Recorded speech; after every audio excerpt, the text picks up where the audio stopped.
పల్నాడు జిల్లా దాచేపల్లి నగర పంచాయతీ పరిధిలోని అంజనాపురంలో డయేరియా ప్రభావిత ప్రాంతాలను మంత్రి సత్యకుమార్ యాదవ్ పరిశీలించారు. ఎమ్మెల్యే శ్రీనివాసరావు, జిల్లా కలెక్టర్ అరుణ్బాబు, ఇతర శాఖల అధికారులతో కలిసి ఆయన తనిఖీ చేశారు. ముందుగా వారు డయేరియా ప్రభావిత ప్రాంతాల్లో బాధితులను పరామర్శించారు. అంజనాపురం కాలనీలో మరణించిన ఇద్దరు డయేరియాతో మృతి చెందలేదన్నారు. మాజీ సీఎం జగన్ ఆస్తి పంపకాల విషయాన్ని డైవర్ట్ చేయడానికే శవరాజకీయాలు చేస్తున్నారని మంత్రి మండిపడ్డారు. ఏఎన్ఎంలని ఆశా వర్కర్లను కూడా నియమించి ప్రతి ఇంటికి వెళ్ళి సర్వే చేసి ఇవాళ వాటిని అటెండ్ చేసే ప్రయత్నాలు ప్రభుత్వం చేస్తా ఉంది. గత 3 రోజుల్లో కంట్రోల్లోకి వచ్చింది.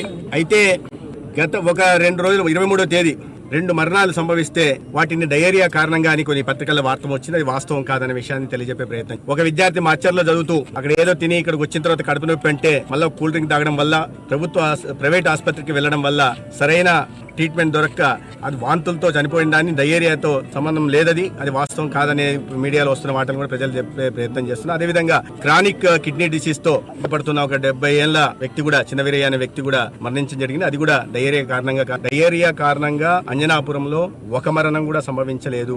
అందుకని ప్రజల్లో ఎందుకంటే దీనివల్ల భయాందోళన రేకెత్తే అవకాశం ఉంది కాబట్టి చెప్పే ప్రయత్నం చేస్తున్నాం.